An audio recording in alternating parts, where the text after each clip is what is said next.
Guys, what is going on? Blossom is back, and welcome back to another episode of Top Drive. Today I'll be reviewing the pack that you need to open for the Hennessy F5 final. I promise you this pack is guaranteed to bring you insanity and disappointment. If you watched yesterday's video, you'll know exactly what I'm talking about. This is just... oh man, this is one hell of a pack, to be completely honest with you. Like it's a very high risk, high reward, and honestly, if you're not going all out for the Hennessy F5 like I am, don't even bother opening this straight up, okay? I'm not opening the titanium packs as well. Like, honestly, the titanium packs is too high risk. Most of the epics are garbage. And if you spend 5k gold and the best thing you get is one Audi S3, no, that's not good. I'm telling you, that one is not good. No. So anyway, let's talk about the pack. As always, I review it and how good they are in a general standpoint as well as a tri-series standpoint. So I'll try and keep myself level-headed for this video. I will try my best fighting all my inner demons here, but okay, so prize card winning are these 5 cars. You have no choice. You are forced to run 3 ultra rares because of the APGP requirement, which is very interesting. It makes things a lot tougher because those cars are really easy to get. So it makes it even more, I guess, the gravity of having those legendary Enter the Black Forest cars are just so much more intensified because getting the APGP cars are just that easy. So yeah, it's just 3 Hyundais, right? The Vision G, the Clicks, and the Veloster. Those are going to be your best. Again, this is the best hand that you can make if you have no duplicates. If you have duplicates, you can run 2 911 turbos, you can run 2 Clickses, which is what most people are running, and then having that Vision G, that will be the hand to use. But yes, if there are no duplicates, then this will be the best hand. Possible prize card winning, and I'm saying this with like a really huge grain of salt because I'm adding the Panamera into this. The Panamera isn't actually a good car. Actually, the Panamera is the second weakest option of possible prize card winning. So if I do everything in order, the Panamera is about in 10th place because it will be the worst option compared to the M4, the M8, the M4, the 911, the 911, and the M8. But it is a better option compared to the BMW i4 on the medium ground clearance stuff. So if you are adamant about using a medium ground clearance car in this final for that one, just one track set, then the Panamera is the best for that. So that's the only thing about it, but everything else is just not a very good car. Maybe you can say that it brings the stats of like a mid-tier epic, but then, you know, if you compare it straight up to the BMW M2 CS, which is 3.888, look, people are just gonna be mad. They're gonna be like, you can't compare a medium ground clearance car to a low ground clearance car. Well, I am going to do that because 3 out of 4 times in this final, you'll be running a medium ground clearance car against a low ground clearance car if you choose to not use, well, actually not even if you choose not use, but like they're just, 75% of the final, you will be using a medium ground clearance car against a low ground clearance car most of the time if you choose to run a medium ground clearance car and your opponent doesn't. So yeah, that's one thing to think about. In with a chance are just like your mid-tier epics and just the better APGP ultra rares, and including this BMW 840D, which is also medium ground clearance. Unlikely is just your lower tier epics that are still performance tires and your lower tier ultra rares, and then go see your doctor are the cars that are just not going to bring you any value, and surprise they're the Audis. The Audis are honestly here just to give you hell. This pack would be so much better and so much more fun to open if it wasn't for the Audis. The Audis are there to actually just ruin your life, and it's just depressing, honestly. Anyway, let's move on to how good these cars are in a general sense. So as always, guys, I'll be rating these cars in a general sense, how good these cars are if you just want to open them, not for the purpose of a tri-series, but just because you want to. Maybe you're looking for a specific car from this pack, mainly like the BMW 420, for example, or maybe you're just a huge fan of those BMWs. This would be a pretty decent pack for you to open because you have a very low odd or very high chances, you have very high chances of getting a BMW Legendary if that's what you're looking for. But then again, there's a chance that you might get the Panamera Turbo. Ooh. But anyway, let's get into it. So we're gonna start with the Audi A5. This is all garbage. All right, BMW 420i X-Drive Coupe. I'm gonna put that in Kaiser.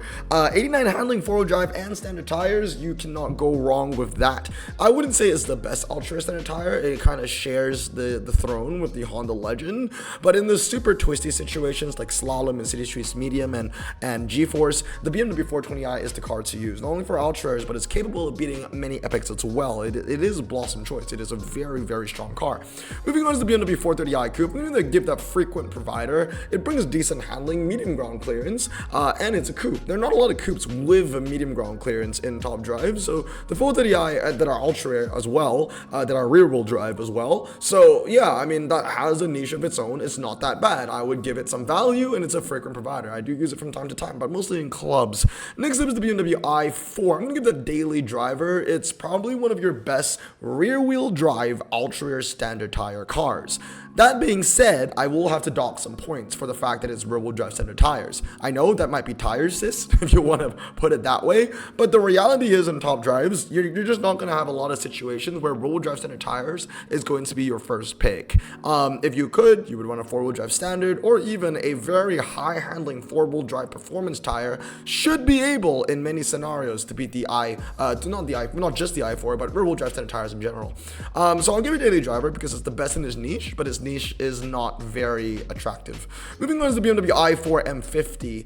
It's a pretty interesting one. It's basically just an epic version of the Panamera, but it's a lot more easier to upgrade and fully upgrade because it doesn't require 15 epics. It only requires 15 ultra rares, which isn't easy, but it's definitely a lot easier than upgrading a legend. It's not too bad. It handles pretty well, basically the same as the 430i coupe, but then at the same time, it's also medium ground clearance. It also has four-wheel drive, and it has a relatively respective 0 to 60. There was a time in top drives where 3.7 was like an RQ26, also known as an RQ79, because if you guys remember, your Hellcats are RQ79. Sorry, not 79.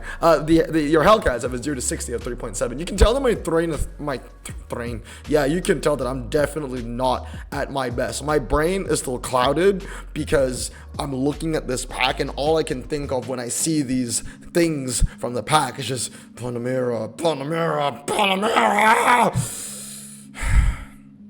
Okay, Bufori Geneva is next, and both of these Buforis, I'm gonna give them like pernicious ulcer. They're not the worst thing in the world. They're not like, Morgan levels of useless, and I think the main reason for that is because A, they're saloons and they have 5 seats, so they're a little bit more niches than the Morgans. The Morgans are, coupes, and they're 2-seaters, some of them being convertibles, a lot more saturated of a competition base where cars are just so much better and handle better. But for the Buforis, they're saloons, they have 5 seats, and I think the main thing that really separates them from the Morgans is that they have medium ground clearance. And I do know for a fact that the Bufori Geneva 6.4, this blue one over here, which is Nightmare Fuel, it's a pretty decent city street small car. Within its RQ, it's pretty strong. I showed a time about that in the past, and it's not that bad.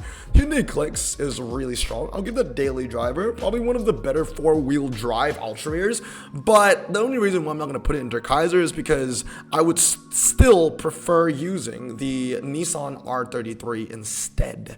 But the Hyundai Clicks is really good. I mean, it kind of specializes in like the fast circuit rolling, and some of the shorter drags as well. Then again, it doesn't have a very high top speed, which is a little bit unfortunate because when you get to the longer drags, and the Hyundai Clicks isn't really a good car to use.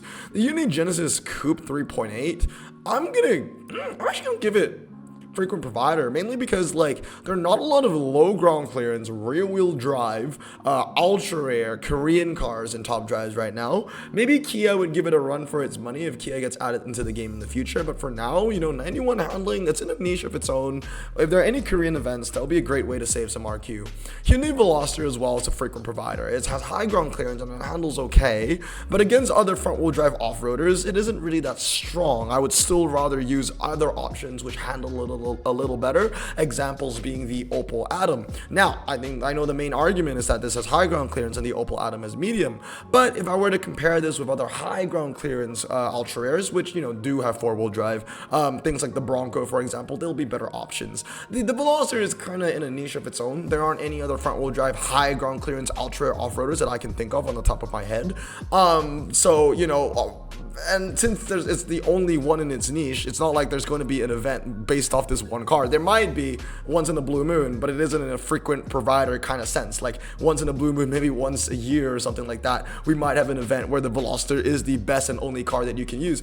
But the options of that is very, very low. So if I'm thinking about it in a broad perspective and just comparing it to the ultra off-road meta, it's okay. It's not good. It's not bad. That's my opinion of it. The Hyundai Veloster N, I'm going to give that daily driver. Again, it just handles really well. It's a solid car, and it brings a lot of value in Korean events. nuts. Moving on is the Hyundai Vision G. I'm gonna give it daily driver as well. It brings value, you know. It's got a low 0 to 60, and once again, you know, Korea is a brand new niche in top drives. It came with APGP this summer, so all of these Hyundais are basically pioneers in that niche. So, you know, the Vision G, for example, I believe is your best medium ground clearance Korean ultra rare in the entire game. So can't fault that, to be honest. Now moving on are the mini John Cooper works. And again, if I did forget, ow. I'm back. I just rammed my pinky toe into the stool that is under my table. I forgot there was a stool under the table. That hurts so much. Oh, God. Okay, anyway, I was saying, it's not bleeding, is it? I was saying, if I did forget that there was another medium ground clearance Korean ultra rare that's better than the Hyundai, please let me know in the comments below, but I'm pretty sure it's the best one. Moving on. Oh, that hurts. The mini John Cooper works is a pernicious ulcer. It's okay. I mean, I don't use it that often. I'm just gonna put it there. The John Cooper works Der Kaiser. That thing is ridiculous. It is like the definition of an ultra rare front wheel drive performance tire. It is the Honda Civic Type R of the new era, of the World Expo era. It is everything that the Honda Civic Type R is, but better, basically. The Mitsubishis, we'll just go over all the 3000s. I'll do them in order. I would say that this one is frequent provider, and the other two are pernicious ulcer. To be honest, I don't use them that much. If I had to use a four-wheel drive, again, I would use the Hyundai Clicks if it's from the same update, or if I had to use a four-wheel drive ultra in general, then I would just use a Nissan R33. The 3000 GT just gets at a little higher position because it's the best of the three. Moving on to Mitsubishi Eclipse GT Spider, I also give that pernicious ulcer. It will have its niches, I guess. I'm not sure if we'll see it again anytime soon, but it had its day in that one event. It was like a standard tire challenge series, owner series, whatever it was, and like, you know, it had a little bit more MRA than the super rares. I can't remember what that challenge was, but it had its time to shine this year, and I'm not sure if it'll ever come back anytime soon. The Porsche Carrera 2 Cabriolet is a pretty decent ultra. I'll give that frequent provider. The thing with the Porsche is that they're RQ64. There are a lot of RQ64 Porsche ultra rares that are just a tad bit better, that just handle a little bit better with a little better MRA, a little lower 0 to 60. It's a very tight competition when it comes to Porsche ultra rares. So you're either the best of the best, or you're just going to be middle of the pack. Now, moving on to the epics, we also have the Porsche Taycan GTS. That's daily driver. It is a pretty strong low ground clearance with a very low 0 to 60. It handles okay, I would say a little under average for an RQ79 four-wheel drive, but it makes up for it in that 0 to 60. Trash. Okay, BMW 840D X-Drive convertible. I'm gonna give that pernicious ulcer. Four-wheel drive performance tires with medium ground clearance. I understand. I think a lot of people might think I'm hypocritical, because why would I put the 840D in pernicious ulcer, but Audi and hot garbage? Because I hate Audi in top drives, and they will not bring anything to the table. You can argue that the 840D is a convertible and the Audi S5 is not a convertible, and you know, the convertible niche is, you know, a lot less competitive than the coupe niche, which is what the Audi S5 is, I believe. Not that I really care. It's not a car that I'll ever collect or max out anyway, because it won't bring any value at all. BMW M2 CS, it's alright. You know, it's a car that I definitely want. I'm a huge fan of the M2. I actually prefer the M2 over the M2 CS, but I would like both. Handles very well. The BMW 440D, this is 4.483 four-wheel drive. Again, you're not gonna get a lot of value out of it. I think that it's only fair that I put it in hot garbage alongside the Audis, because that's basically what it is. They handle just about the same, but it has a lower 0 to 60 compared to the Audis, but obviously it's low ground clearance. I don't even know if these Audis are medium ground clearance. I would assume that most of these are, if not all of them are, but then again, I don't care. You're never gonna use them. BMW 440i X-Drive convertible. It's the same situation. You're never gonna use that. Top drives so desperately needs a way where cheaper legendaries and cheaper epics, like lower tier legendaries and epics, are just easier to fully upgrade compared to, you know, the more expensive high-end epics and legendaries. Because honestly, if these epics, like these BMWs and even the Audis, were cheaper to upgrade, like if they required, you know, less than 15 ultra rares, like if this Audi wasn't the same cost to fully upgrade compared to like the Porsche Taycan Taycan, for example, then I would actually bring all of their values up a little bit, because the cars would be a little bit more desirable, because yes, although they don't bring as much performance, you can max them out for a cheaper price. Top Drives needs that gradual like upgrade cost thing, whatever you want to call it, so desperately. It will be a huge change for the game. BMW M440i xDrive Coupe is next. Again, you're not going to be using it too much. Should I even put it in frequent provider? I don't think so. Pernicious ulcer is fine. BMW M4 Competition Coupe, I'm going to put that in Der Kaiser. Amazing MRI on that. Low 0 to 60, and it handles very well. It basically is a new age Hellcat, because it brings Hellcat 0 to 60, but it also has way better handling, and it also has a really good MRI. Not as good as a Hellcat, obviously, but like, it is a very formidable all-rounder for German cars. Mitsubishi Pajero Evolution 2+2, put that in Pernicious ulcer. Porsche 9, okay, so the weaker Porsches, again, you're not going to get any value out of them. As much as I love Porsches, I'm just gonna be fair with it. Like, low RQ epics are not gonna bring you any value. And on top of that, none of these low RQ epics that you can get from this pack are any specialists. Like, they're not lightweight specialists, they're not slalom specialists. They don't have slick tires, and they're not motorsport. They're not like a medium ground clearance specialist, or not a drag specialist. These all cars are just like, they're just all hybrid specialists. Like, they're all, you know, good at everything, master of none, jack of all trades kind of cars. And yeah, it's just terrible. It's just the worst combination to get, because they just end up being not good at anything. And some of them might even lose to Ultras, for crying out loud. Moving on to legendaries now, the Panamera is Pernicious ulcer. When I see the Panamera, I see the Porsche 959, but a little bit better, mainly because it's World Expo Plus. But it doesn't bring any value, honestly. If you want to use a medium ground clearance German Porsche, just go a little bit more RQ, like 88 or 89. Just go for the Taycan. That is like the best in the game. This thing is just way too expensive to upgrade for it to get used. Obviously, yeah, you could probably get a little bit of use if you fully upgrade the Panamera Turbo. But like I said, it has the same base statistics as the Porsche 959. I have a Porsche 959 Max, and it just doesn't bring anything to the table. Okay, you know what though? If I'm comparing it directly to the Porsche 959, in terms of like base statistics, then yeah, they're about as trash. But at least the Panamera is 5 seats and is, I believe, a saloon, so it has a little bit more niches to it. But anyway, I'll put it in Pernicious ulcer, because I will put the 959 in hot garbage. Rest of the legendaries, 911 GT2 is frequent provider, decent RQ80. The problem is that it's an RQ80. 911 Turbo is, I'll put it like a low Der Kaiser. And then for the BMWs, honestly speaking, like, these are going to save your butts in the final, but outside of the final, they're not actually that good, especially if you're only going to keep them at 1 star. They are going to lose to epics, so I'm going to give them daily driver, and that's going to be it. So overall, guys, as you can see, my assessment of the pack isn't really good. It's probably one of the worst Tri-Series final packs that we've had in quite some time, and definitely not worth opening a titanium for, because well, actually, every single hot garbage car I have rated are epics. So imagine, like, you know, spending 5,000 gold and you get one of those. That's why in yesterday's video, I didn't open any titaniums, but I opened like the super pack, because you had a chance of getting 2 or 3 ultra rares. So the worst case scenario is that if I only got ultra rares, I would at least get fused material for epics.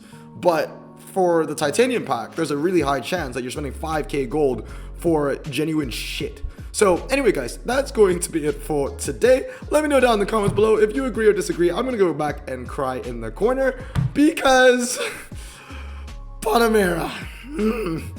Wish me luck in the finals, y'all. Anyway, hope you guys have a great day. I'm gonna stay safe, wash your hands, and blossom out. Peace.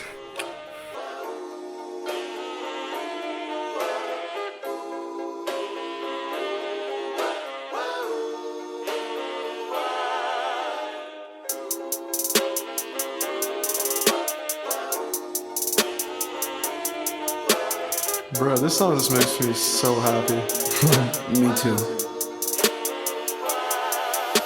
Imagine being Asian in the 50s, looking nifty, leather jacket, looking sleek, look like Presley, look so deadly. Got a jukebox back at home, feeling jazzy, turn it on and play it slow, like the movies with the ladies. They so fine. Imagine being Asian in the 50s, looking nifty, leather jacket, looking sleek, look like Presley, look so deadly. Got a jukebox back at home, feeling jazzy, turn it on and play it slow, like the movies with the ladies. They so fine. Sit back, relax in my Bonneville.